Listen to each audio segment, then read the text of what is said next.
नमस्कार, कल 24 मा स्वागत छ। म वीरेन्द्र जैरो। महिला माथिको हिंसा, बलात्कार र दुर्व्यवहारको घटना कहाली लाग्दो रूपमा बढिरहेको छ। महिला माथिको हिंसाको घटना नघटेको दिन नै हुँदैन।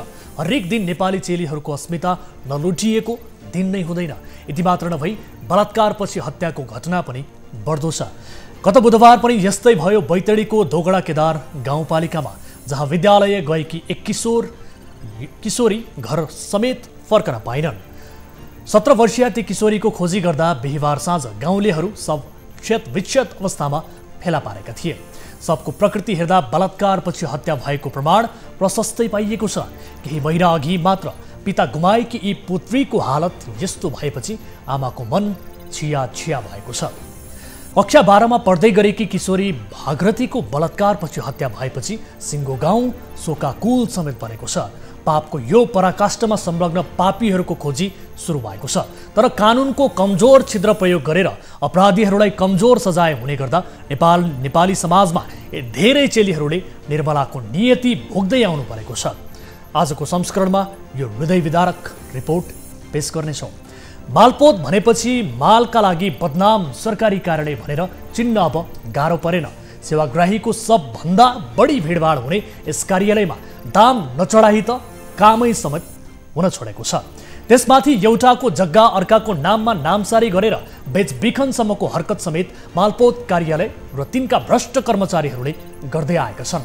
जनतालाई बढी दुःख र शास्ति दिने गरेको मालपोत कार्यालयमा हुने गरेको भ्रष्टाचार र ढिलासुस्ती विरुद्ध धेरै जिल्लामा सेवाग्राहीहरू सडकमा नै उत्रिसके, अर्थात् उनीहरूले आन्दोलन नै गरिसकेका छन्। तर सुधार हुने कुनै सङ्केत नदेखिएको मालपोत कार्यालयमा दिनानुदिन नयाँ खालको कृत्यकाय कामहरू हुँदै आएको छ।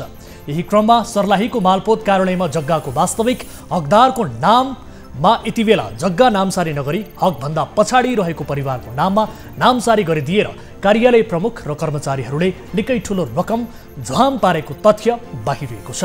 पीडितहरूले कार्यालय प्रमुखलाई हदैसम्मको कारबाहीको माग गर्दै सङ्घर्षमा उत्रने चेतावनी दिँदै गर्दा कार्यालय प्रमुखले भने कानुनको सम्मत निर्णय गरेको दावी गर्दै रकम नआएको जिकिर गर्न थालेका छन्।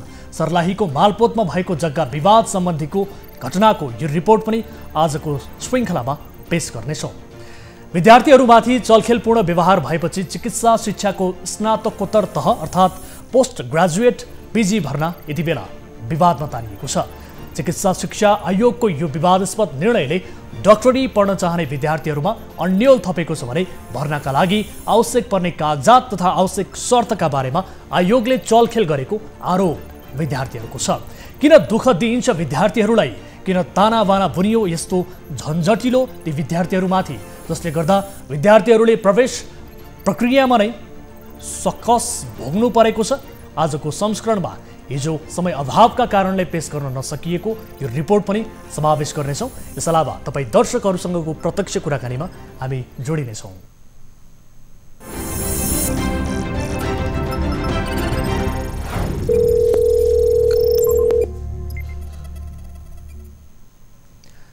दर्शकहरू, कार्यक्रम कल 24 को नयाँ श्रृङ्खलामा उपस्थित भइसकेका छौँ। विविध विषयहरू सहित आज पनि कार्यक्रममा उपस्थित छौँ। न्युज 24 टेलिभिजनबाट नियमित रूपमा प्रस्तुत भइरहँदा आम सर्वसाधारणका ससाना समस्यालाई पनि हामी समाधान गर्ने कोसिस गर्छौँ र तपाईँका जायज गुनासोहरूलाई कार्यक्रममा प्राथमिकताका साथ उजागर गर्दै त्यसको समाधान खोज्ने र सम्बन्धित निकायलाई प्रश्न गर्ने, घचघचाउने काम निरन्तर रूपमा गर्दै आएका छौँ। आफ्ना गाउँठाउँमा भएका व्यथिति विसङ्गतिबारे जानकारी गराउनुहोस् र तपाईँ हामी मिलेर त्यसलाई उजागर गरौँ, उत्खनन गरौँ र त्यसलाई समाजबाट निराकरण गर्ने कोसिस तपाईँ हामी मिलेर गरौँ भन्दै आएका छौँ। र हाम्रो आह्वान पनि आम दर्शक महानुभावहरू समक्ष यही नै रहँदै आएको छ र निरन्तर रूपमा तपाईँले हामीलाई जानकारी गराएअनुसार, गुनासो गरेअनुसार त्यसैलाई रिपोर्ट मार्फत प्रस्तुत गर्दै सम्बन्धित निकायको ध्यान आकर्षण हामीले गराउँदै आएका छौँ र केही समाधान भएका विषयवस्तुहरूलाई फलोअप रिपोर्टको मार्फत प्रस्तुत गर्दै आएका छौँ भने समाधान नहुने विषयलाई पनि फलोअप गरेर त्यसलाई समाधान उन्मुख बनाउने कोसिस हाम्रो निरन्तर जारी नै रहेको छ। कुनै जानकारीहरू छन्, प्रत्यक्ष रूपमा कार्यक्रममा सहभागिता जनाउन चाहनुहुन्छ भने तपाईँले हाम्रो टोल फ्री नम्बर 1660 011 2424, एनसेल नम्बर 98 015 7 2424 र भाइबर नम्बर 98 84 011 037 मा कल गर्न सक्नुहुन्छ र कार्यक्रमको अवधिभर टेलिभिजन स्क्रिनमा यो नम्बर डिस्प्ले भइरहन्छ र जुनसुकै बेला पनि तपाईँले कार्यक्रममा सहभागिता जनाउन सक्नुहुन्छ निःशुल्क रूपमा। कल गर्दा पैसा लाग्ने छैन। यदि विदेशमा हुनुहुन्छ, तपाईँ कुनै समस्या भोगिरहनु भएको छ, वैदेशिक रोजगार सम्बन्धी कुनै जिज्ञासाहरू छन् र सम्बन्धित दूतावासले अथवा मेन पावर कम्पनीले तपाईँको गुनासोहरू सुन्न चाहिरहेको छैन अथवा बेवास्ता गरिरहेको छ भने तपाईँले विदेशबाट हामीलाई भाइबर र व्हाट्सएप मार्फत सम्पर्क गरेर आफ्ना जिज्ञासाहरू गुनासोहरू राख्न सक्नुहुन्छ र हामी सम्बन्धित निकायको ध्यान आकर्षण गराउनेछौँ भन्दै यति बेला कार्यक्रमको सुरुवातमै कोही दर्शक हामीसँग जोडिनु भएको छ आफ्नो गुनासो सहित। नमस्कार, को बोल्दै हुनुहुन्छ, कहाँबाट? हजुर नमस्कार, कहाँबाट को बोल्दै हुनुहुन्छ? हजुर हजुर हजुर, यहाँको शुभ नाम, कहाँबाट बोल्दै हुनुहुन्छ? म विराटनगरबाट सुजल श्रेष्ठ बोलेको। हजुर विराटनगरबाट सुजल श्रेष्ठ। हजुर सुजलजी, के समस्यामा पर्नुभयो, के जिज्ञासा थियो यहाँको राख्न सक्नुहुन्छ? हामीहरूको जिज्ञासा भनेको के हो भने मैले यो व्यवसाय दर्ता 9 महिना 2 गते वडा कार्यालयमा दर्ता गरेँ। हजुर, उहाँबाट मैले सिफारिस पाएँ।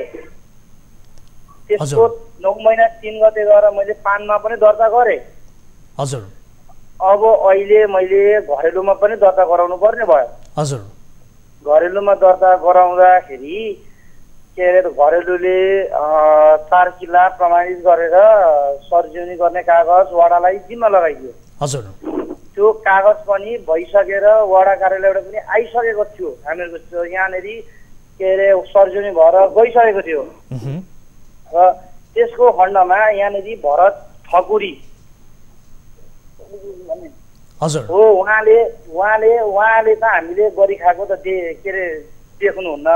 त्यही भएको कारणले गर्दा उहाँले देख्नुभयो र देखेको कारणले गर्दा मेरो हिजो मेरो कागज नेवारी खाजा घर श्रेष्ठ होटल व्यवसाय दर्ता प्रमाणपत्र हो। मेरो नेवारी खाजा घर श्रेष्ठ होटल अब जुन नगरपालिका अथवा वडा कार्यालयले दिन्छ कागज, त्यो हाम्रो वडा अध्यक्षज्यूले च्यातिदिनु भएको छ। ए, वडा अध्यक्षज्यूले च्यात्नु भयो? वडा अध्यक्षज्यूको अनुमतिमा अर्को भनौँ न कर्मचारीले च्यातिदिनु भएको छ। उहाँको नाम के हो? कर्मचारीको नाम? वडा कार्यालयको कर्मचारी हो? मलाई यकिन थाहा भएन। हजुर, तपाईले के सम्बन्धी व्यवसाय गर्नुहुन्छ सुजकजी? म नेवारी खाजा घर श्रेष्ठ होटल हो मेरो। ए, तपाईँको होटल हो। त्यसलाई दर्ता प्रक्रियाका लागि घरेलुमा दर्ता गर्नुपर्दा यति बेला घरेलुले चाहिँ वडा कार्यालयको केही महत्त्वपूर्ण त्यो 4 किल्ला सम्बन्धी विवरणहरू पेश गर्नु भनेर भनिसके पछाडि तपाईँ वडा कार्यालयमा पुनः जानुभयो, त्यहाँ चाहिँ तपाईँलाई दिइएन भन्न खोज्नु भएको हो? हजुर हजुर। अब यस सम्बन्धी तपाईँले विशेष गरी त्यहाँ स्थानीय सरकारका अन्य प्रतिनिधिहरू पनि हुनुहुन्छ, उहाँहरूलाई केही गुनासो गर्नु भएन? कति नम्बर वडा हो तपाईँको? गरेको छुइनँ मैले, केही पनि गुनासो गरेको छुइनँ। अब मैले के गर्ने? वडा अध्यक्षज्यूले के भन्नुहुन्छ भने व्यवसाय प्रमाणपत्र च्यातिनु भएको छ। अब मैले के गर्ने भन्ने कुरा अब उहाँले भन्नुभयो के मैले कुन प्रोसेसबाट जाने भन्ने कुरामाथि छु र नि त। तपाईँ हामीलाई बताउनुहोस् त, यति बेला विराटनगरको कुन स्थानीय तह हो, कति नम्बर वडामा हो तपाईँको घर र तपाईँले कति नम्बर वडा कार्यालयमा तपाईँ जानुहुन्छ? 3 नम्बर वडामा। वडा नम्बर 3 कुन गाउँपालिका हो अथवा नगरपालिका? नगरपालिका, महानगरपालिका। विराटनगर महानगर वडा नम्बर 3 होइन त?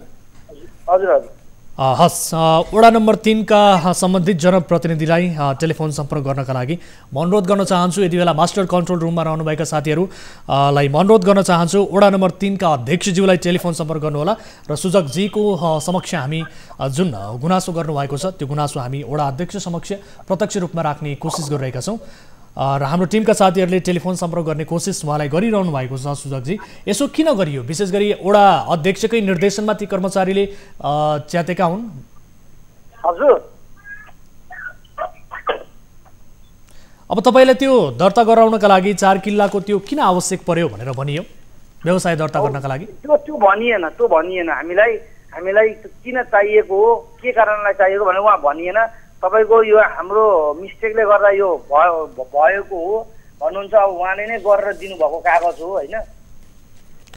हस्, हामीले यति बेला टेलिफोन सम्पर्कमा ल्याएका छौँ विराटनगर उपमहानगरपालिका वडा नम्बर 3 का अध्यक्ष विनोद कुमार बस्नेत हाम्रो प्रत्यक्ष सम्पर्कमा हुनुहुन्छ। अध्यक्षज्यू, स्वागत छ यहाँलाई कार्यक्रममा। धन्यवाद यहाँलाई पनि।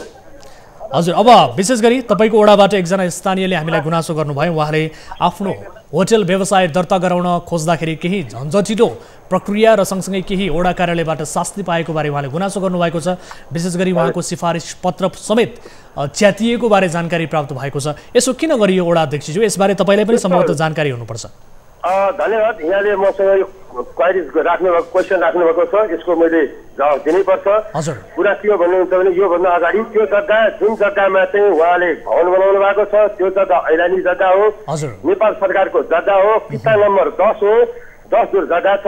अनि हामीले पटक पटक उहाँहरूलाई के भनेको थियो भने तपाईँ कुनै पनि घर बनाउँदाखेरि नगरपालिकाको नक्सा फाटमा गएर नक्सा अनुसारको घर बनाउनु, कुनै पनि तहरा कुनै पनि बनाउँदाखेरि नगरपालिकाको इजाजत लिएर बनाउनु पर्छ। उहाँले इजाजत नलिकन बनाउनु भएको र मेरो अनुपस्थितिमा चाहिँ सरजीवन भएको र त्यो कारणले गर्दाखेरि चाहिँ सरजीवनमा पनि हाम्रो सहमति हुनुपर्ने त्यो कुरा नभएको 81 चाहिँ मलाई छलेर त्यो कुरा आएको हुनाले गर्दाखेरि मैले त्यसलाई चाहिँ रोके हुँ।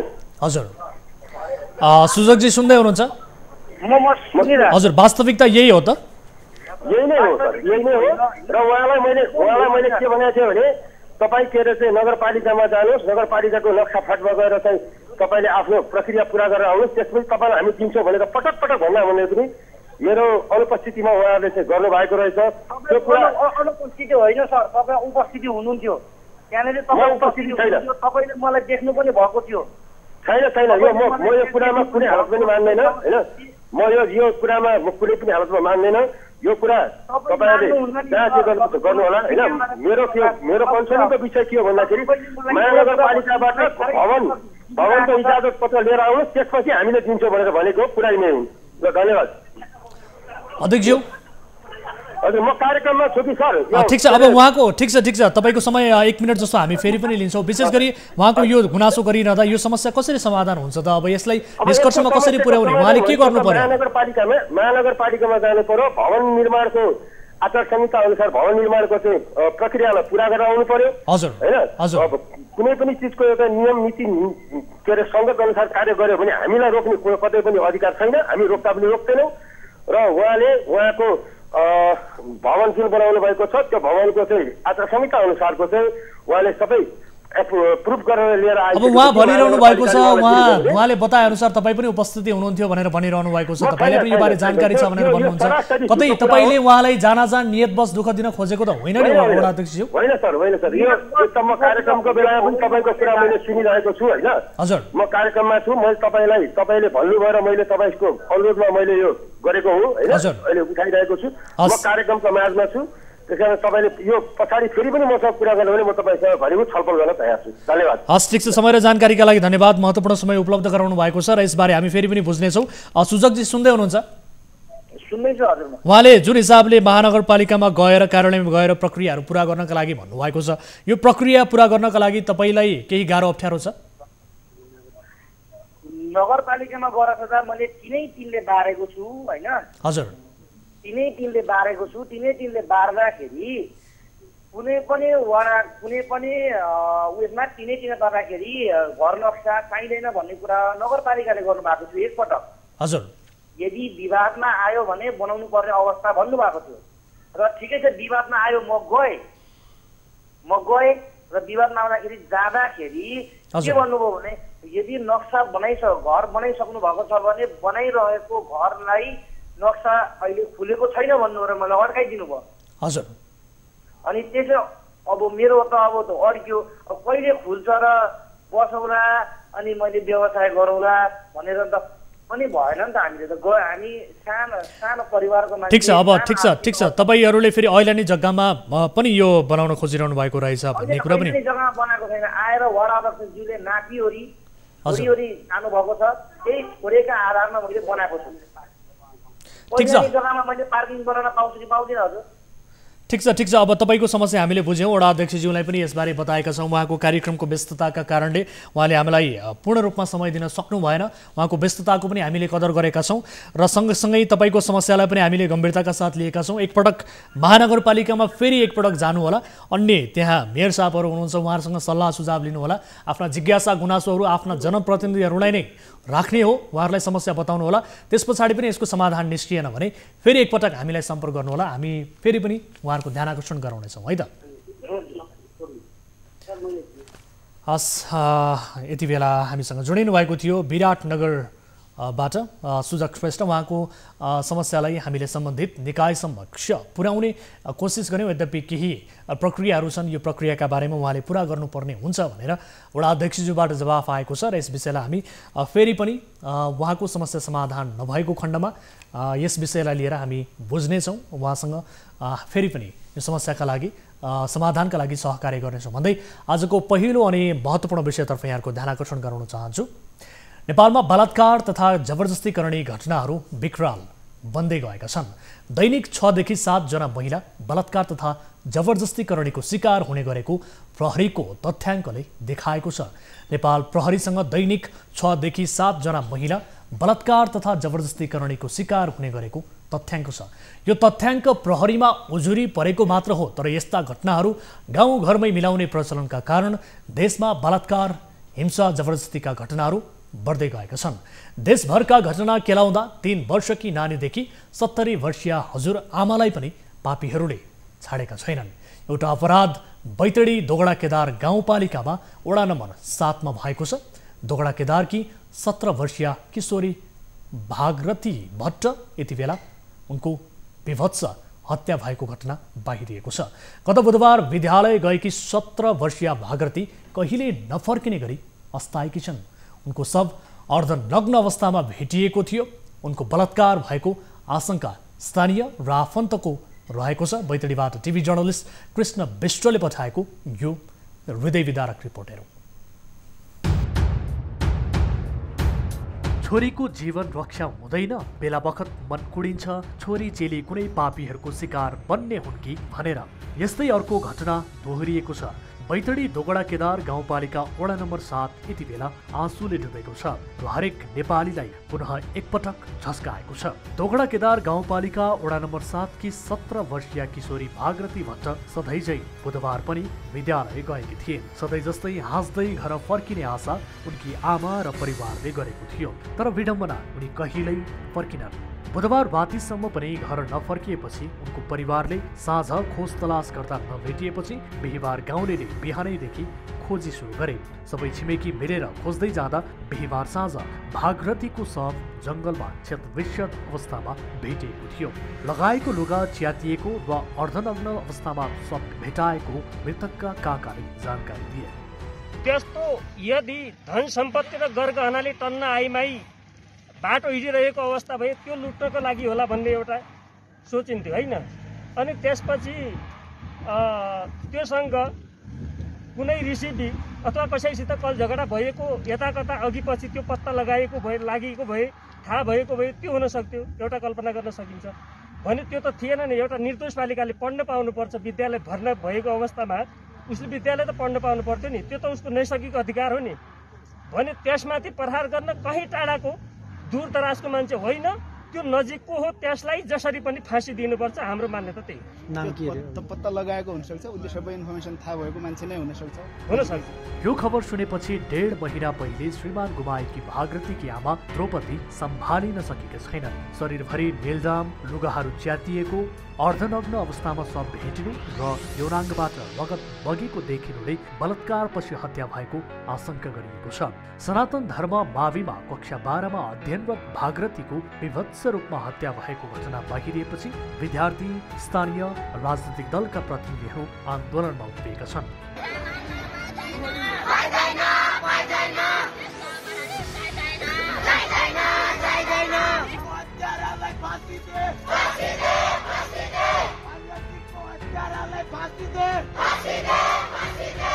अहिले यो घटनाको अनुसन्धानका लागि तालिम प्राप्त कुकुरको सहायताले केन्द्रीय अनुसन्धान ब्युरोको टोली र क्षेत्रीय प्रहरीको टोलीले समेत अनुसन्धान सुरु गरिरहेको छ। सब पोस्टमार्टमका लागि जिल्ला अस्पतालको शवगृहमा राखिएको छ।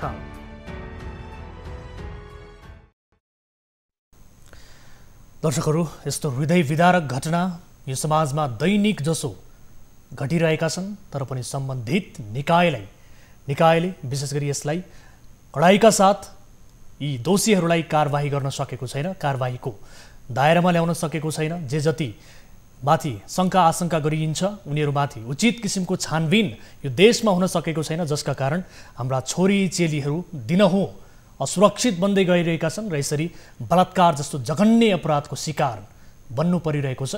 नानी बाबुदेखि हजुरआमासम्म उमेरका व्यक्तिहरू बलात्कारको शिकार बन्नु परिरहेको यस किसिमका घटनाहरू देशमा बढिरहेको छ, जसको ज्वलन्त एउटा उदाहरण हो। यद्यपि यो घटना बलात्कार नै हो भन्ने पुष्टि त भइसकेको छैन, किनभने प्रहरीको अनुसन्धानको क्रममा छ।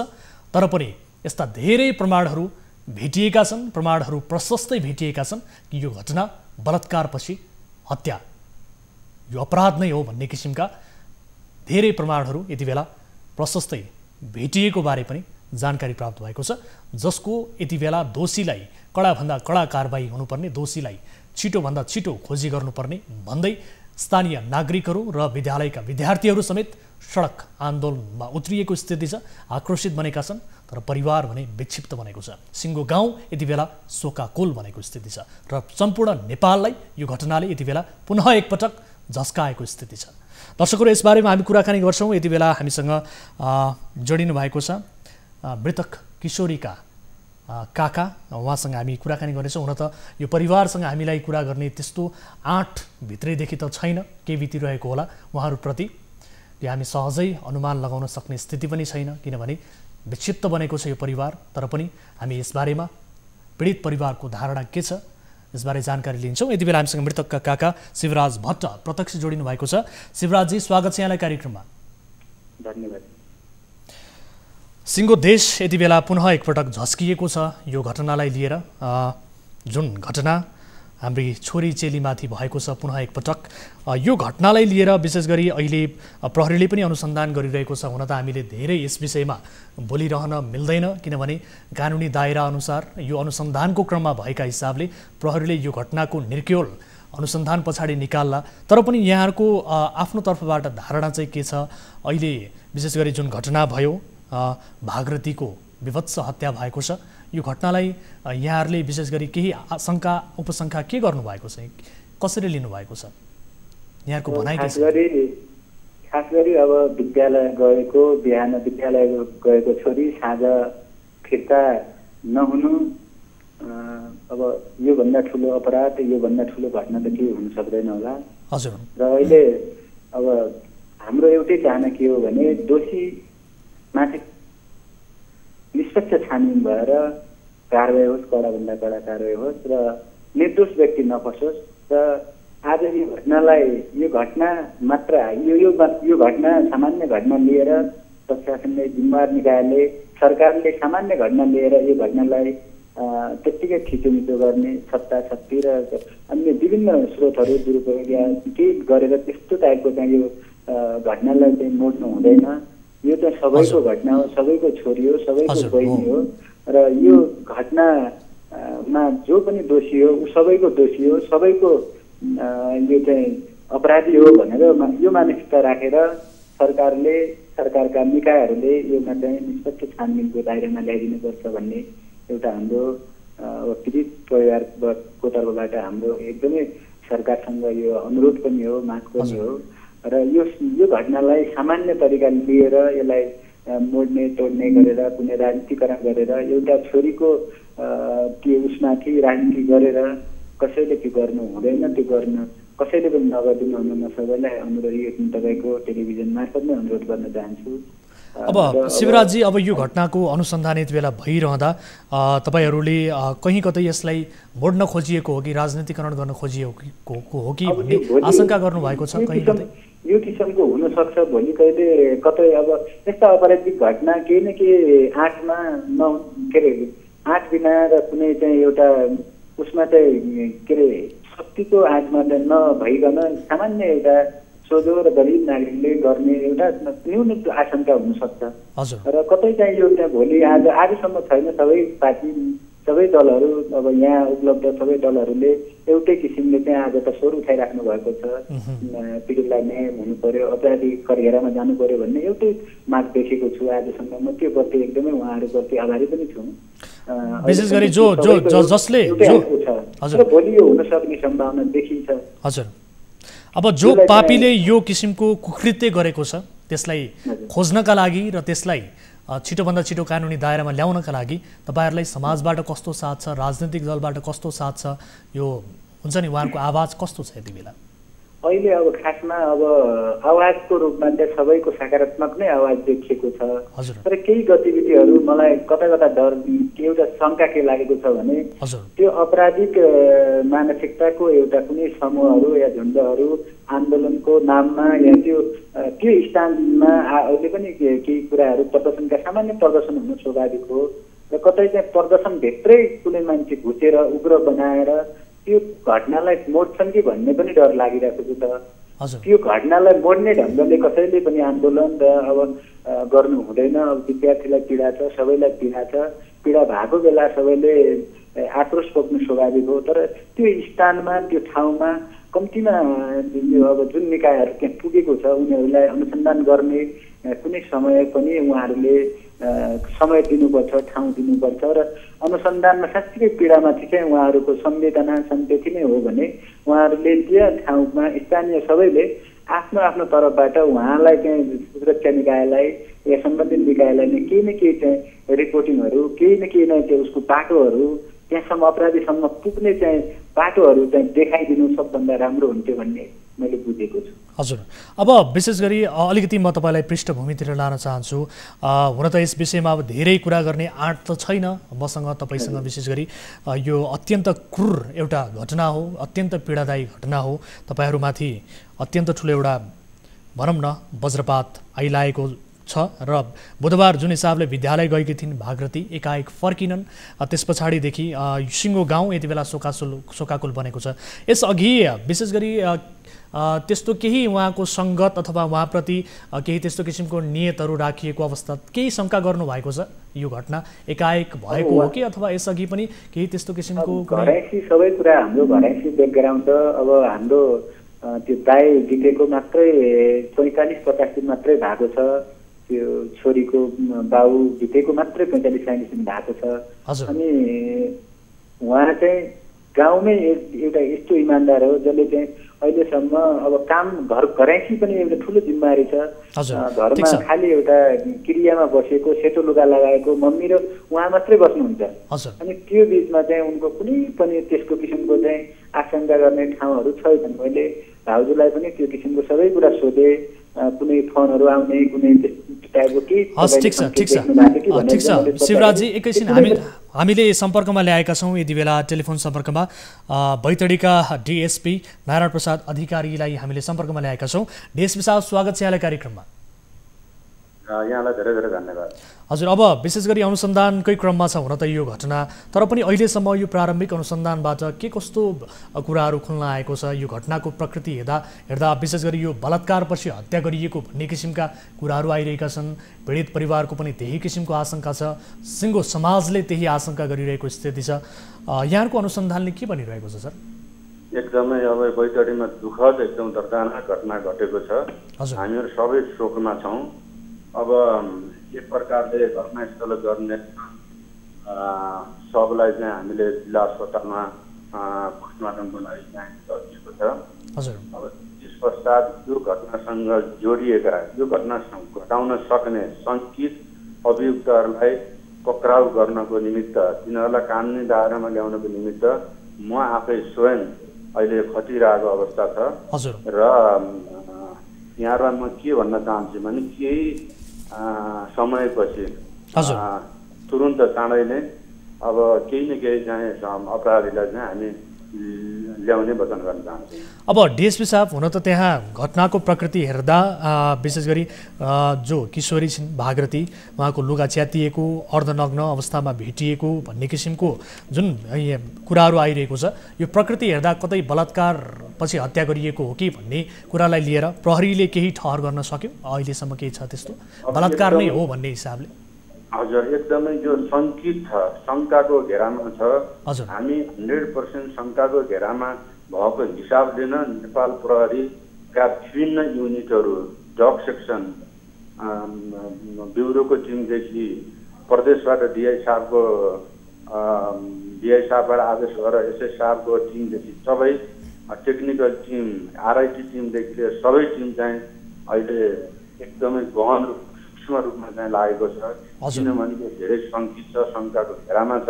शङ्काको घेरामा हामीले लिएको हिसाबले जिल्ला प्रहरी कार्यालय भोइगढीका सम्पूर्ण प्रहरी कर्मचारीहरूलाई पनि यो अपराधी शङ्कित व्यक्तिलाई चाहिँ नियन्त्रणमा लिनको लागि परिचालन गरिएको छ।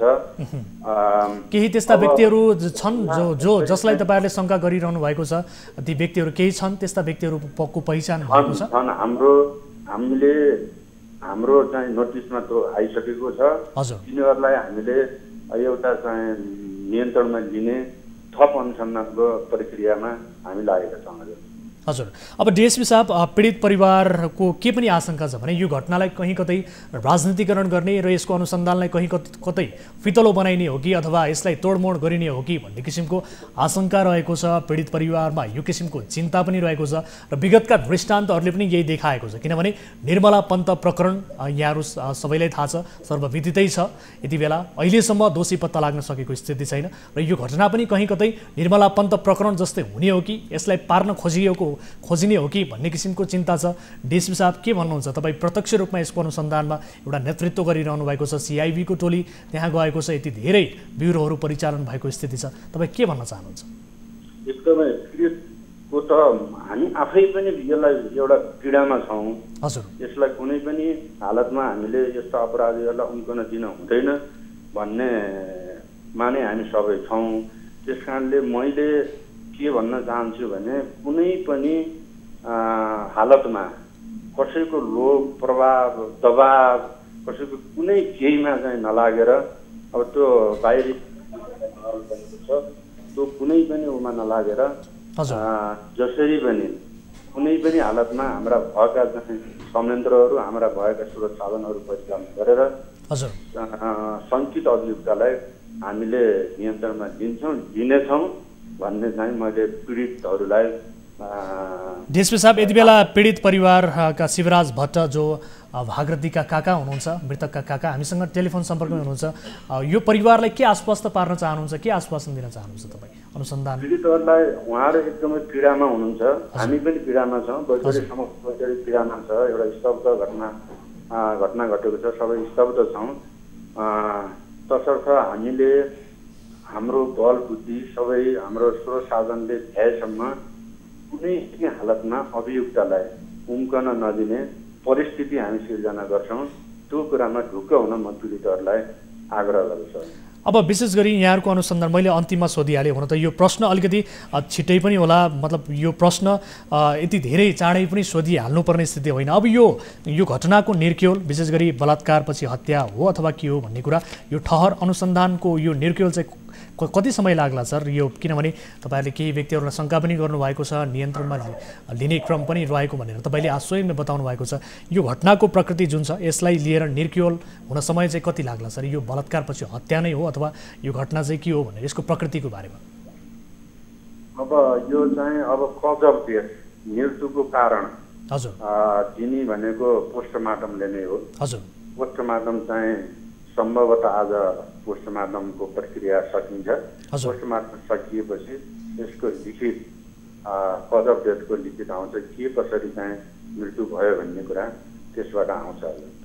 हस् डिएसपी साहब, समय र जानकारीका लागि धन्यवाद। र यो घटनालाई लिएर हामी फेरि पनि तपाईँसँग बुझ्नेछौँ र आशा छ यहाँहरूले दोषीलाई, यो पापीलाई कडाभन्दा कडा कारबाही तपाईँहरूले गर्नुहुनेछ र कानुनी कुनै पनि छिद्रको प्रयोग गरेर यो दोषी उम्किन नपाओस्। हामी तपाईँहरूलाई यही अनुरोध गर्न चाहन्छौँ र तपाईँहरूको गम्भीर रूपमा यस विषयलाई लिएर ध्यान आकर्षण पनि गराउन चाहन्छौँ। हुन त आफ्नो ड्युटी यहाँहरूले पुरा गर्नुहुन्छ, यसमा हामी विश्वस्त छौँ। तर विगतका दृष्टान्तलाई हेर्ने हो भने कहीँ कतै शङ्का उपशङ्का गर्ने जुन किसिमको ठाउँ रहेको छ, यो ठाउँ कहीँ कतै पनि यो घटनालाई लिएर गर्ने ठाउँ नरहोस्, हामी यही चाहन्छौँ। समय र जानकारीका लागि धेरै धेरै धन्यवाद डिएसपी साहब। शिवराजजी सुन्दै हुनुहुन्छ मलाई? हामीले डिएसपी साहबसँग पनि कुराकानी गऱ्यौँ। अब के भन्न चाहनुहुन्छ अन्तिममा? अब विशेष गरी तपाईँले के आह्वान गर्न चाहनुहुन्छ बताउनुहोस्। कुरो जे सालले पनि धेरै कुरा गम्भीर कुरा गर्नुभएको छ। उहाँको अब त्यो घटनादेखि नै सुरुदेखि नै हामी त्यो 21 गतेको रातिदेखि नै अब प्रहरी प्रशासनले देखाएको सक्रियता एकदमै सराहनीय नै छ। अहिलेसम्म हामी त्यसमा यो प्रशासनले यो नेतृत्वले केही न केही गर्छ, गरेर ल्याउँछ। हामी त म त विश्वास त कति छु भने यो धेरै ठुलो सहरी एरिया पनि होइन, सानो साँगुरो ठाउँ छ, त्यहाँ चाहिँ हरेक कुरा चाहिँ पत्ता लगाउनु सजिलै छ। त्यो हिसाबको यो एकदमै एक्टिभता र उहाँको टोलीको यो सबैले गर्दा म ल्याउँछ, यो अपराधीलाई समातेर ल्याउँछ भन्ने म विश्वस्त छु। र अन्तिममा अब यो कतै कसैको शक्तिको नजिक चाहिँ यो घटना मोडिँदै जाँदाखेरि चाहिँ कतै चाहिँ यो घटनालाई चाहिँ राजनीतिकरण नहोस् भन्ने मेरो ठुलो चाहिँ सबैप्रति अब हाम्रो चाहना पनि त्यही हो कि यो दोषी सबैको दोषी हो। अपराधी त्यस्तो क्रूर, त्यो देख्न नसक्ने तस्बिर, विक्षिप्त अवस्थामा घाँटीमा त्यत्रो दाग छ, शरीरभरि दाँतका घाउ छन्, अनि अरू त भन्नै नसक्ने, हामीले हेर्नै नसक्ने गरी त्यस्तो अवस्थामा छोडेको छ। अब त्यो अवस्थालाई पनि कसैले अपराधीलाई पनि मेरो या तेरो नाममा चाहिँ कसैले त्यो गर्नु खोज्छ भने त्यो राम्रो होइन। यसलाई चाहिँ समयमै सबै पक्षलाई सचेत र सजग हुन म सबैलाई अनुरोध गर्दछु। हस्, हामी तपाईँ आफू स्वयं पनि अलिकति बलियो बन्नुहोला र विशेष गरी यो समयमा अलिकति धैर्य धारण गर्ने शक्ति प्रदान गरून् ईश्वरले, हामी यही कामना गर्न चाहन्छौँ। भागरथीको आत्माको चिर शान्तिको कामना गर्न चाहन्छु र भागरथीको परिवार सम्पूर्णलाई धैर्यताका लागि, धैर्य धारण गर्नका लागि हामी अनुरोध गर्न चाहन्छौँ। समय र जानकारीका लागि यहाँलाई धेरै धेरै धन्यवाद। आशा छ यो पापी, यो विशेष गरी यो कुकृत्य गर्ने दोषीलाई निरन्तर रूपमा हामी खबरदारी गरेर भए पनि कडाभन्दा कडा कारबाहीको दायरामा ल्याउनेछौँ र आउनेछ। प्रहरी प्रशासनले उहाँलाई जो पापी छ त्यो पापीलाई कानुनी दायरामा ल्याउनेछ भन्ने कुरामा हामी विश्वस्त छौँ, आशावादी छौँ। अहिलेका लागि धेरै धेरै धन्यवाद। दर्शकहरू, अत्यन्त हृदय विदारक घटना छ। विशेष गरी हाम्रा बहिनी, छोरी, चेलीहरू यसरी यो समाजमा दिन प्रतिदिन असुरक्षित बन्दै गइरहेका छन्, बलात्कार जस्तो जघन्य अपराधको शिकार बनिरहेका छन्। यो बडो विडम्बनाको विषय रहेको छ। हामी निरन्तर रूपमा यो विषयमा खबरदारी गरिरहेका छौँ र स्थानीय प्रशासन र नेपालको कानुन, विशेष गरी कानुनको कुनै पनि क्षेत्रलाई प्रयोग गरेर यस्तो कुकृत्य गर्ने, यस्तो जघन्य अपराध गर्ने पापीले उम्कन नपाओस्, हामी यही चाहन्छौँ। र यो घटनालाई पनि निर्मला प्रकरणको जस्तो यो घटना हुने दिन नआओस्, हामी यही चाहन्छौँ। निर्मला पन्तको जुन हिसाबले बलात्कारपछि हत्या भएको थियो, अहिलेसम्म दोषी पत्ता लाग्न सकेको स्थिति छैन। यो घटना पुनः नदोहोरियोस्, हामी यही चाहन्छौँ। यसको सही रूपमा अनुसन्धान होस् र दोषीलाई कडाभन्दा कडा कारबाही होस्। यसरी हाम्रा छोरी चेलीहरूलाई बलात्कार गर्ने, यसरी जघन्य अपराधको शिकार बनाउनेलाई फाँसीको सजाय दिए पनि कम हुन्छ। तर पनि कानुनको कुनै पनि छिद्र प्रयोग गरेर यस्ता दोषीहरू उम्किन नपाउन्, हामी यही आग्रह गर्न चाहन्छौँ। र यो घटनालाई लिएर आगामी दिनमा फेरि पनि फलो गर्नेछौँ। जबसम्म यसको दोषी कानुनको दायरामा आउँदैन, कानुनले यसलाई उभ्याउन सक्दैन, तबसम्म हामी निरन्तर रूपमा यो घटनालाई लिएर आवाज उठाइरहनेछौँ र पीडितको पक्षमा हामी आफ्नो आवाजलाई बुलन्द बनाइरहनेछौँ। दर्शकहरू, यति बेला कोही सर्वसाधारण हाम्रो टेलिफोन सम्पर्कमा हुनुहुन्छ। नमस्कार, को बोल्दै हुनुहुन्छ, कहाँबाट? हजुर नमस्कार, कहाँबाट को बोल्दै हुनुहुन्छ? हेलो हजुर, कहाँबाट को बोल्दै हुनुहुन्छ? यहाँको शुभ नाम? हजुर, मेरो नाम भूपेन्द्र सिद्धबेगु। भूपेन्द्रजी, कहाँबाट बोल्नुभयो? झापाबाट। हजुर, झापाबाट भन्नुभयो? झापाबाट भन्नुभयो भूपेन्द्रजी? हेलो भूपेन्द्रजी, सुन्दै हुनुहुन्छ? हजुर, अलि त्यति स्पष्ट बुझिएन त सर। ठिक छ, आफ्नो समस्या राख्नु होला, आफ्नो गुनासो राख्न सक्नुहुन्छ यहाँले। मेरो चाहिँ सर, मेरो लगायत यहाँ हामी 12-15 जना छौँ। हाम्रो यो दुर्गा गुरुङ भन्ने हुनुहुन्छ यहाँ बिर्तामोड मेरको, उहाँले हाम्रो लगभग कति 1.5 वर्ष जति भयो होला सर। हजुर, हाम्रो पैसा लगायत हाम्रो पासपोर्ट पनि बेपत्ता पारिदिनु भएको छ। हजुर, अनि उहाँले चाहिँ अब उहाँलाई सम्पर्क राख्दाखेरि चाहिँ बारम्बार दिन्छु भन्नुहुन्छ, जहिले ढाट्नुहुन्छ। हजुर, अनि हामीले धेरै प्रयास गर्यौँ सर, अनि उहाँले अहिलेसम्म दिनुभएको छैन सर। अब तपाईँहरूले विदेश जानका लागि भनेर उहाँलाई पैसा र पासपोर्ट बुझाउनु, कुन देश जानका लागि? जानको लागि सर। पोल्यान्ड जानका लागि? हजुर। अब नाम चाहिँ यहाँले के दुर्गा गुरुङ बताउनु भयो नि त? हजुर। उहाँको कुनै सम्पर्क नम्बर छ यहाँसँग? उहाँ कहाँ हुनुहुन्छ? तपाईँको सम्पर्कमा हुनुहुन्छ कि हुनुहुन्न? उहाँको सम्पर्क नम्बर 98 हजुर 100 हजुर 43 200। यो नम्बरमा टेलिफोन सम्पर्क लगाउन हुन म अनुरोध गर्न चाहन्छु मास्टर कन्ट्रोल रुममा रहनुभएका साथीहरू। तपाईँ लगायत कति 15,000 कतिजना हुनुहुन्छ भन्नुभयो यहाँले भूपेन्द्रजी? भूपेन्द्रजी सुन्दै हुनुहुन्छ? हजुर सुन्दैछु सर। कतिजना हुनुहुन्छ? ठिक छ, एकैछिन होल्डमा रहनु होला भूपेन्द्रजी। यति बेला हामीले टेलिफोन सम्पर्कमा ल्याएका छौँ दुर्गा गुरुङ जो हुनुहुन्छ। दुर्गाजी स्वागत छ यहाँलाई कार्यक्रममा। हजुर स्वागत।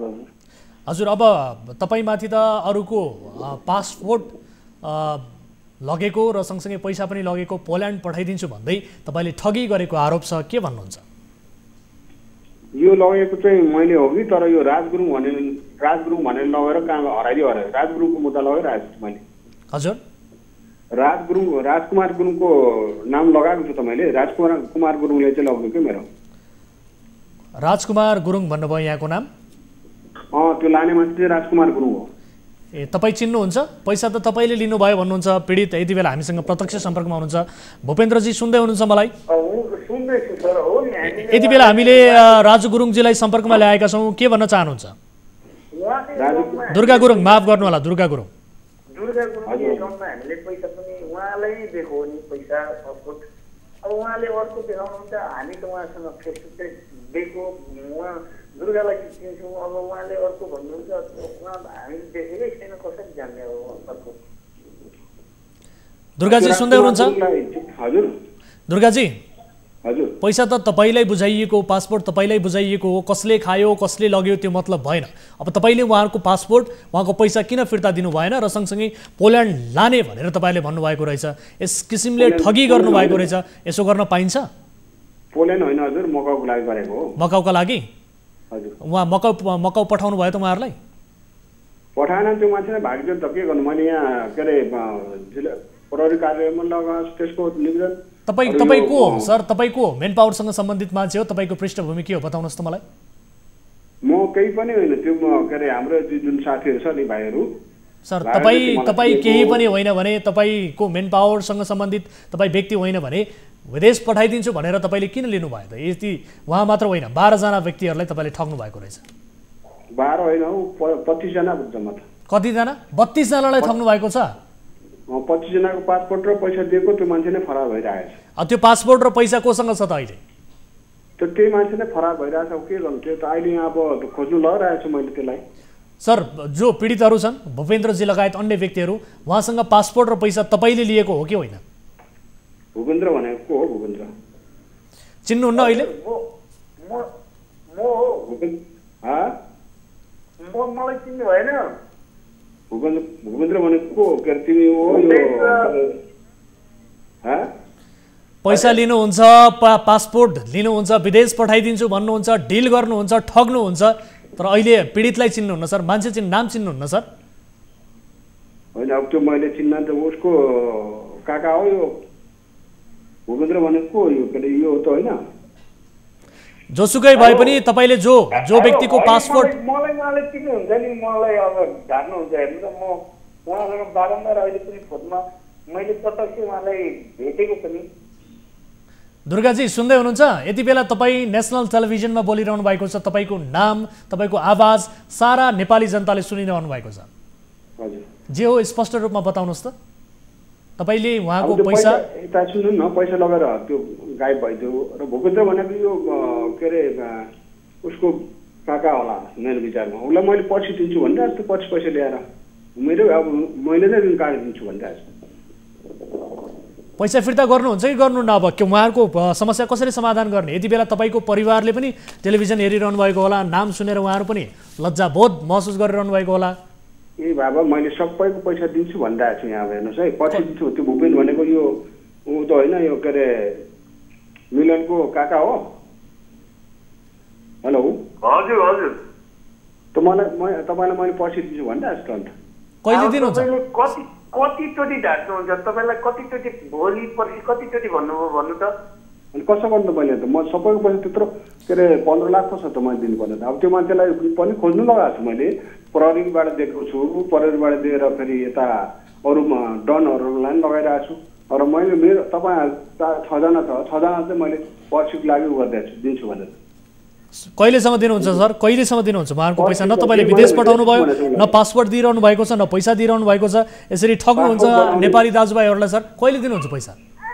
पासपोर्ट बनाउने पैसाहरू योहरू सबै दिन्छु भनिरहेको छु, तर अब भूपेन्द्र आफै कता गयो मलाई के थाहा? म त आफ्नै ऋण कार्ड दिन्छु भनिरहेको छु। तपाईँसँग रेगुलर रूपमा सम्पर्क गरिरहनु भएको छ? पीडितहरूको सम्पर्कमा तपाईँ सहजै आउनुहुन्छ त? आइरहनु भएको छ? सहजै आइरहेको छ। उसको के भन्छ, जस्तै मलाई पासपोर्ट पैसा थियो त्यो मान्छे यहीँ छ, मसँग छ त। तपाईँ कहिलेसम्म दिनुहुन्छ भन्नुहोस् न त? ल रकम कहिलेसम्म दिनुहुन्छ? यो महिनामा त्यो दिन्छु भनिरहेको उसलाई। यो महिनाभित्र? हजुर, यो महिनाभित्र दिनुहुन्छ उहाँहरूको रकम? रकम सबै दिन्छु। 6 जना छ उहाँको पार्टी, 6 जना दिन्छु मैले। 6 दिन मात्र बाँकी छ है सर?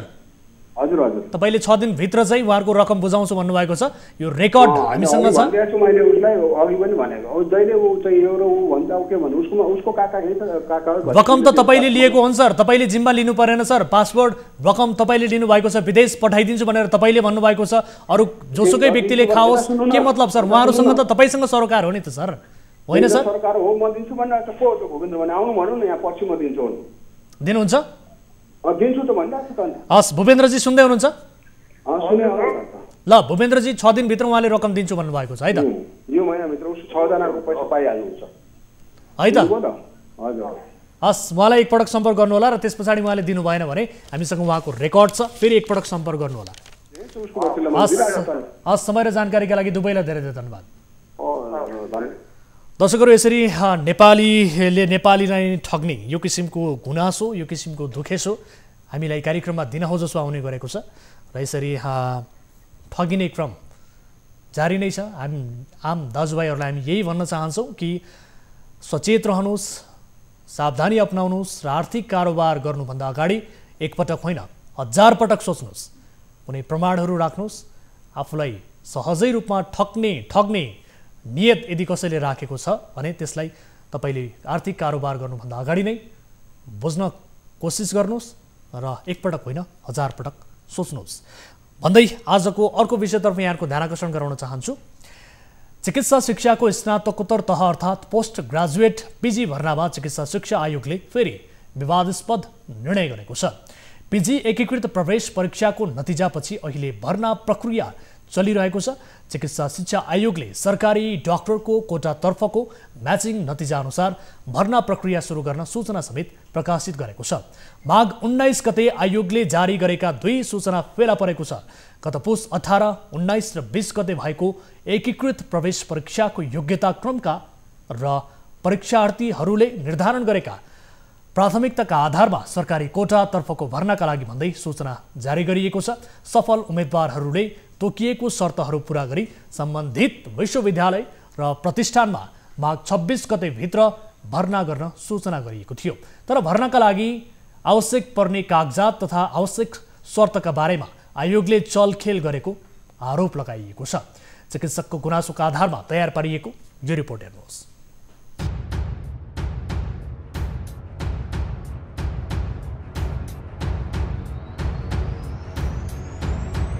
कार्यक्रम कल 24 ले आम नागरिकका समस्या गुनासोलाई उठाउँदै आएको छ। यस्तै माघ 21 गतेको श्रृङ्खलामा चिकित्सा शिक्षा आयोग र शिक्षा मन्त्रालयको मिलोमतोमा चिकित्सा शिक्षाको कार्यविधि निर्माण गर्दा ठूलो चलखेल गरिएको गुनासो आएको थियो। एक चिकित्सकले चिकित्सा शिक्षा आयोग र मन्त्रालयका केही अधिकारीहरूले आफ्ना छोराछोरीलाई सरकारी कोटामा छिराउन नीतिगत चलखेल गरेको आरोप लगाएका थिए। हाम्रो यो चिकित्सा शिक्षा आयोगले हामी खुला प्रतिस्पर्धीहरूलाई जुन एक किसिमको पेलान गराएको छ, जुन एक किसिमको दबाब दिएको छ, यसको बारेमा म केही कुरा राख्न गइरहेकी छु।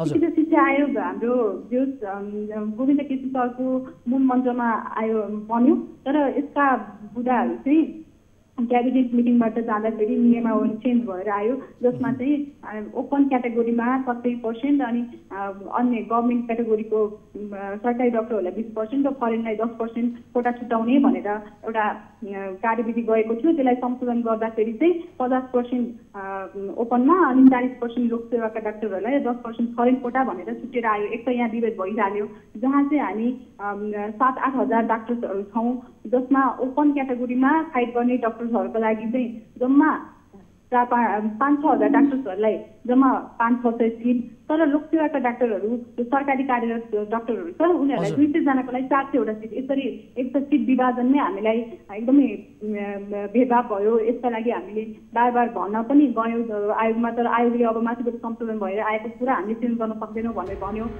आज त्यही विषय कार्यक्रम कल 24 को प्राथमिकतामा बनेको छ। चिकित्सा शिक्षाको स्नातकोत्तर तह अर्थात् पोस्ट ग्रेजुएट PG भर्नामा चिकित्सा शिक्षा आयोगले फेरि विवादास्पद निर्णय गरेको छ। माघ 19 गते प्रकाशित पहिलो सूचनामा भर्नाका लागि विश्वविद्यालय तथा प्रतिष्ठानमा बुझाउनु पर्ने कागजात र शर्तबारे 4 बुँदामा उल्लेख गरेको छ। पहिलो बुँदामा एकीकृत प्रवेश परीक्षाबाट योग्यताक्रम निर्धारण पश्चात म्याचिङ भई भर्नाको अवसर प्राप्त गर्ने उम्मेदवारहरूले विश्वविद्यालय र सो अन्तर्गतका शिक्षण संस्था तथा प्रतिष्ठानमा भर्ना हुँदा दरखास्त फारमका साथ पेश गरेका सम्बन्धित कागजात र सक्कली प्रमाणित प्रतिलिपि अनिवार्य पेश गर्नुपर्ने भनिएको छ। दोस्रो बुँदामा भनिएको छ, भर्नाका लागि छनौट भएका नेपाल सरकार, विश्वविद्यालय, प्रतिष्ठान वा अन्य संस्थाहरूमा कार्यरत उम्मेदवारहरूले भर्नाको समयमा आफू कार्यरत संस्थाको विभागीय स्वीकृति पत्र अनिवार्य रूपले पेश गर्नुपर्ने भनिएको छ। तेस्रो बुँदामा झुटो विवरण पेश गरेको पाइएमा त्यस्तो परीक्षार्थी भर्ना भई अध्ययनरत अवस्थामा भए पनि निजको भर्ना रद्द गर्ने भनिएको छ। तर चिकित्सा शिक्षा आयोगले चौथो बुँदामा भर्ना पश्चात विद्यार्थीहरूले सम्बन्धित विश्वविद्यालय र प्रतिष्ठानको आचार संहिता पालना गर्नुपर्नेछ। माघ 19 गते नै चिकित्सा शिक्षा आयोगले अर्को सूचना जारी गरेको छ, जसमा अन्य सबै बेहोरा एउटै भए पनि बुँदा नम्बर 2 झिकिएको छ। 4 बुँदाका सट्टा पछिल्लो सूचनामा 3 बुँदा मात्रै उल्लेख छ, जसको मतलब भर्ना हुनेहरूले आफू कार्यरत संस्थाको विभागीय स्वीकृति पत्र नबुझाए पनि हुने भयो। सरकारी स्वास्थ्य संस्थाहरूमा काम गरिरहेका वास्तविक डाक्टरहरूलाई निरुत्साहित गरी करारमा काम गरिरहेका फर्जी चिकित्सकहरूलाई घुसाउन चिकित्सा शिक्षा आयोगले यस्तो बदमासी गरेको आरोप सरकारी डाक्टरहरूको छ। चिकित्सा शिक्षा नियमावली निर्माणको समयदेखि नै सरकारी स्वास्थ्य संस्थामा करारमा काम गरेका चिकित्सकहरूलाई सरकारी कोटामा पार्नका लागि चलखेल गरेको आरोप स्वास्थ्य मन्त्रालयका अधिकारीहरूले लगाउँदै आएका छन्, जसमा MBBS पास गरेपछि करिब 1 वर्ष करारमा काम गरेकाहरूलाई पनि सरकारी चिकित्सकको कोटामा अध्ययन गर्न पाउने गरी कार्यविधि बनाइएको थियो। स्वास्थ्य मन्त्रालय र सरकारी चिकित्सकहरूले यसको निकै विरोध गरेका थिए। अहिले आयोगले फर्जी चिकित्सकहरूलाई कोटामा छिराउनका लागि अप्ठ्यारो हुने शर्त नै हटाएर सूचना सच्याएको आरोप सरकारी चिकित्सकहरूको छ। चिकित्सा शिक्षा आयोगका अधिकारीहरूले भने फारम भर्ने बेलामा नै विद्यार्थीहरूले सम्बन्धित निकायको स्वीकृति लिइसकेको हुँदा अहिले ती कागजात आवश्यक नदेखिएकाले उक्त शर्त हटाएर सूचना संशोधन गरेको दावी गरेको छ। दर्शकहरू, यो विषय अत्यन्त विवादास्पद बनिरहेको छ यति बेला र विशेष गरी मसँग सूचना पनि छ। यो सूचनामा विशेष गरी माघ 10 गते अर्थात् 2077 10 महिना 19 गते निकालिएको यो सूचनामा 4 वटा बुँदाहरू समावेश गरिएको छ। तर त्यही दिन निकालिएको अर्को सूचना पनि छ, जहाँ 2 नम्बरको बुँदा निकालियो र 3 वटा बुँदा मात्रै समावेश गरिएको स्थिति छ। यस विषयलाई लिएर हामीले थप जानकारी लिने कोसिस गरिरहेका छौँ। यति बेला हामीसँग जोडिनु भएको छ डाक्टर अरुण उप्रेती, टेलिफोन सम्पर्कमा हुनुहुन्छ, जो पीडित विद्यार्थी मध्येका एक हुनुहुन्छ। उहाँहरूको आवाजलाई समेटेर हामीले रिपोर्ट प्रसारण गरेका छौँ। डाक्टर अरुण, स्वागत छ यहाँलाई कार्यक्रममा। धन्यवाद।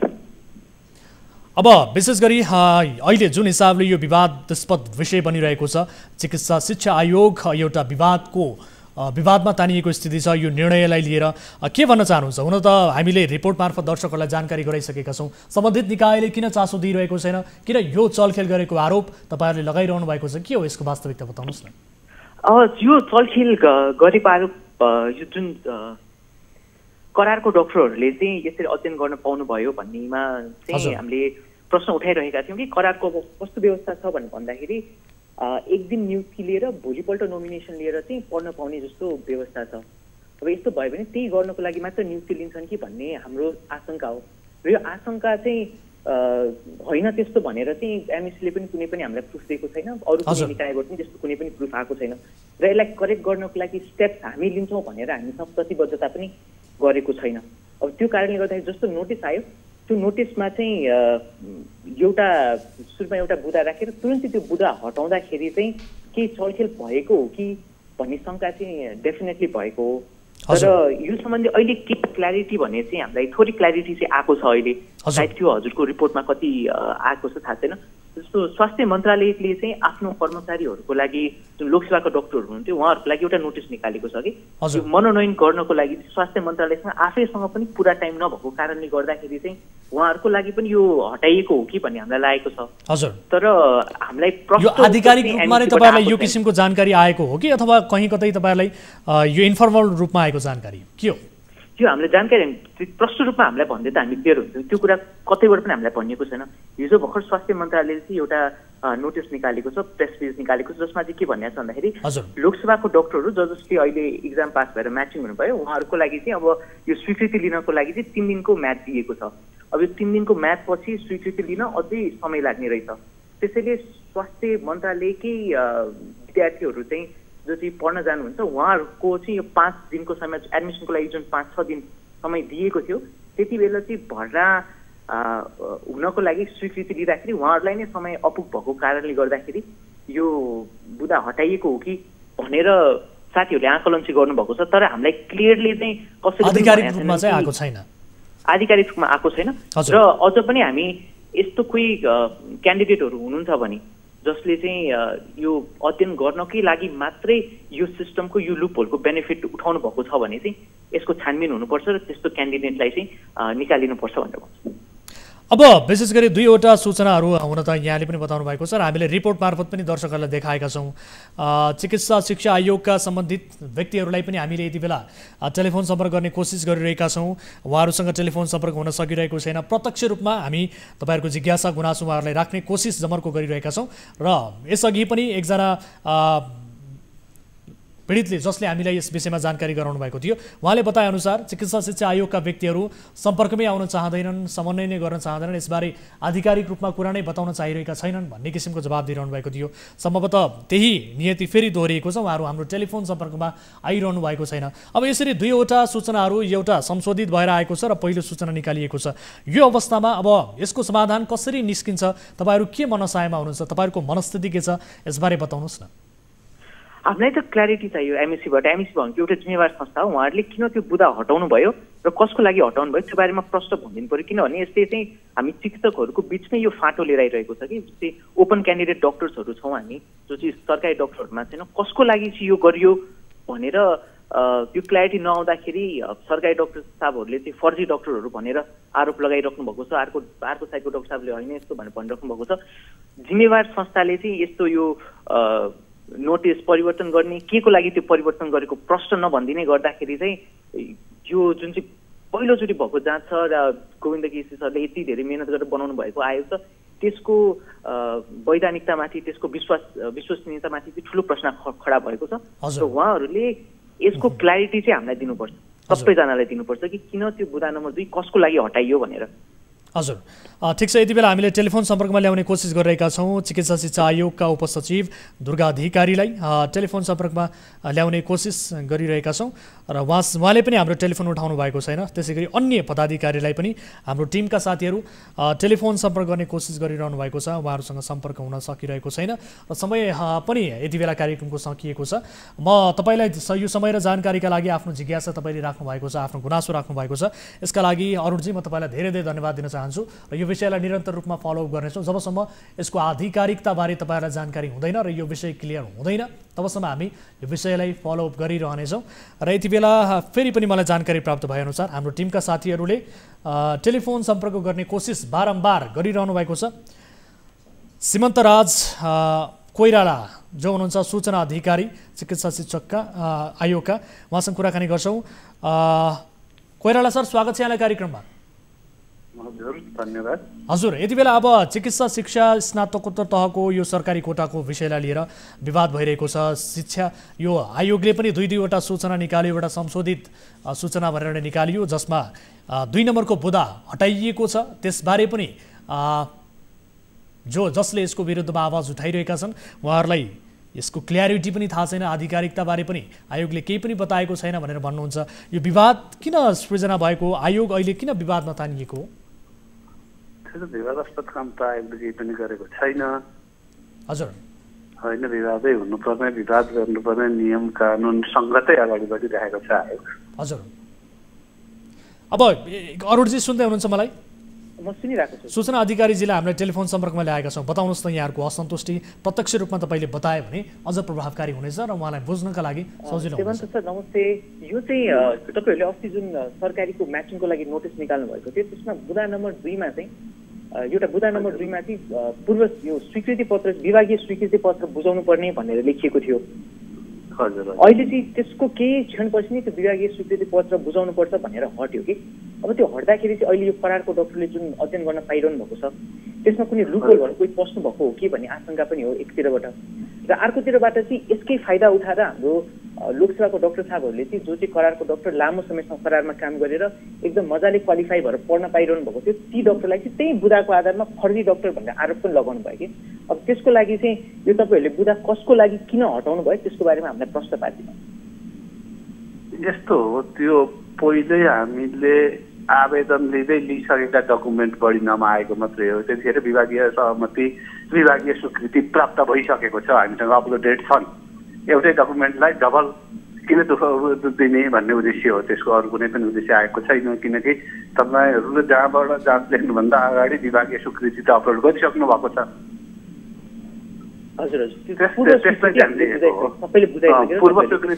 पूर्व स्वीकृति बुझाइसक्नु भएको छ। त्यो बुझाइसकेका स्वीकृतिलाई फेरि पनि त्यही स्वीकृति त मागिरहनु परेन भनेर मात्रै हो त्यो। सुरुमा फेरि म्याचिङको सुरुमा तपाईँले नोटिस निकाल्दाखेरि त्यो राख्नुभयो, त्यसपछि त्यो हटाइदिनु भयो। अब त्यसकै आधारमा चाहिँ किनभने त्यो पोटेन्सियल यो नियुक्ति लिएर नोमिनेसन लिएर तुरुन्तै पढिहाल्ने त्यो लुप होल क्रिएट भएको तपाईँहरूले पनि एग्री गर्नु भएको छ हामीसँग। त्यस्तो कोही क्यान्डिडेटको लागि गर्नुभएको हो यो कुरा? होइन, व्यक्ति विशेष कसैलाई पनि छैन। त्यो एकपटक दिइसकेको सहमति फेरि नलिएको मात्रै हो नि। त्यो फेरि लिन दिएको भए त्यो नोटिस करेक्ट गर्नुपर्ने आवश्यकता किन थियो? त्यो नोटिस करेक्टै नगरेको भए पनि हुन्थ्यो। त्यसले गर्दाखेरि लोक गोदान सरकारी चिकित्सक सङ्घले एउटा ग्रुपको डाक्टरलाई फर्जी भन्ने आरोप लगाइरहेको तपाईँलाई थाहा छ? होइन, त्यो अब निजी एउटा कुनै संस्थाले लगाएकोसँग त हामीलाई धेरै सरकार भएन। हाम्रो चिकित्सा शिक्षा नियमावलीको नियम 17ले गरेको व्यवस्था बमोजिम करारको पनि त्यो सुविधा दिएको छ, सरकारीमा राखेको छ होइन। त्यसलाई हामीले एक्सेप्ट गरिराखेकै अवस्था हो। अब कसैले कुनै उद्देश्यले बाहिर के भन्छ भन्ने कुरा त आयोगले थाहा हुँदैन, त्यसलाई थाहा पाइरहनु पनि आवश्यक छैन नि त। तर भनिसकेपछि तपाईँहरूले डिफेन्ड त गर्नु पर्यो नि त। कसै कोही डाक्टरलाई ठिक छ, यो कोअर्डिनेसनमा, यो समन्वयमा अलिकति कम्युनिकेसनमा अभाव जस्तो देखियो दुर्गा सर। यसलाई लिएर सहज रूपमा उहाँहरूलाई सही रूपमा चाहिँ किन सूचना दिन सकिएन? यो बुदाको बारेमा क्लियरली उहाँहरूमा जुन किसिमको कन्फ्युजन देखियो यसलाई चाहिँ क्लियर गर्न चाहिँ किन सकिएन? किनभने अहिले जुन हिसाबले उहाँहरू विवाद गरिरहनु भएको छ, असन्तुष्ट उहाँहरूले पैदा गरिरहनु भएको छ, यो त हुने थिएन नि। त्यस्तो असन्तुष्टि मेन रूपमा अब आयोगमा क्लियर आएको पनि छैन र आउनु आवश्यक पनि छैन। सरकारी भन्नाले के हो भन्ने कुरा नियमले स्पष्ट व्यवस्था गरिदिएको भएपछि त्यो भित्र सबै रहनुपर्छ भन्ने हो आयोगको कुरा त। हस्, यो विषयलाई लिएर चिकित्सा शिक्षा आयोगले समाधान गर्ने र विद्यार्थीहरू जति पनि छन् उहाँहरूको समस्यालाई, जिज्ञासालाई सम्बोधन गर्ने प्रयास गरोस्, हामी यही चाहन्छौँ र यो आवश्यक परेको खण्डमा यो विषयलाई फेरि पनि फलोअप गर्नेछौँ भन्दै आजका लागि कार्यक्रमको निर्धारित समय पनि सकिएको छ। दर्शकहरू, कार्यक्रम कल 24मा हामी विविध विषयहरू रिपोर्ट प्रसारण गर्दा गर्दै र सम्बन्धित निकायसँग त्यसको जवाफ र त्यसको वास्तविकता बुझ्ने कोसिस गर्दा गर्दै आजका लागि भने समय सकिएको छ। कुनै आपद विपदमा पर्नु भएको छ, कुनै जिज्ञासाहरू छन्, कुनै जानकारीहरू गराउनु पर्नेछ र आफ्ना गाउँ ठाउँमा भएका व्यतिथि, विसङ्गति र भ्रष्टाचारबारे विशेष सूचना पाउनु भएको छ भने तपाईँले हामीलाई जानकारी गराउन सक्नुहुन्छ। यो समाजमा भएका व्यतिथि, विसङ्गति तपाईँ हामी मिलेर चिर्नेछौँ भन्दै आजका लागि बिदा हुन्छौँ र कुनै जानकारी गराउनु परे हाम्रो टोल फ्री नम्बर 1660112424, एनसेल नम्बर 9805572424 र भाइबर नम्बर 9884011037 तपाईँका लागि 24 घण्टा खुला छ। हामी निरन्तर न्युजमा छौँ। नमस्ते।